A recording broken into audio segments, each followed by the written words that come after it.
चालाकी से और दिमाग से कुछ होना होता सर, चौसर का खेल जो है ना वो दुर्योधन ने जीता था और पूरी जिंदगी चालाकी की थी, चालाकी की पराकाष्ठा थी, है ना। 18 दिन लगे सर, सिर्फ 18 दिन इतिहास पलटने, नामो निशान खत्म हो गया। क्योंकि इधर जो व्यक्ति था ना वो सरलता से चल रहा था, साधारण तरीके से चल रहा था, विश्वास से चल रहा था, अपना कर्म ईमानदारी से कर रहा था, जो उसके हिस्से आया था वो अर्जुन था सर। वो इतना अच्छा इंसान था सर।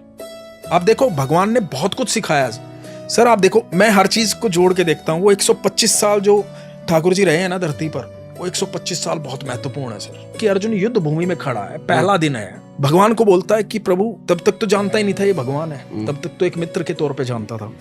बोले कि माधव मध्य में ले चलो, मध्य में चले गए, क्योंकि सारथी थे कृष्ण, जहां कहते वहां लेके जाना था।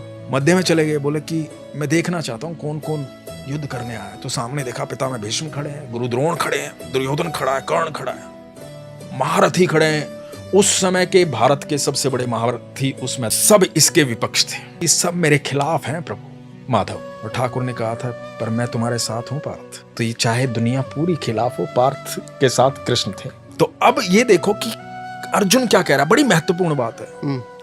अर्जुन कह रहा है कि माधव वापस चलो, मुझे युद्ध नहीं करना। जिस आदमी को जिंदगी भर त्रास दिया गया, जिंदगी भर तकलीफें दी गई, एक राजा का बेटा होते हुए जिंदगी भर जंगलों में अपनी माँ के साथ, अपनी पत्नी के साथ भटका है, बार बार अपमानित किया गया, जिसकी पत्नी को भरी सभा के अंदर चीर हरण करने का प्रयास किया गया, ये वो लोग सामने खड़े हैं जिन्होंने इतना पाप किया है, पूरी जिंदगी नरक बना के रखी है अर्जुन की। उनके प्रति भी अर्जुन क्या कहता है कि प्रभु मुझे युद्ध नहीं करना, ये अपने हैं, इनको मारने के बाद यदि तीनों लोगों का साम्राज्य भी मुझे मिल गया तो कोई फायदा नहीं है प्रभु, वापस चलो। सर जिस दिन आप इतने सरल हो जाओगे ना, उस दिन आपका रथ श्री कृष्ण हाकेंगे।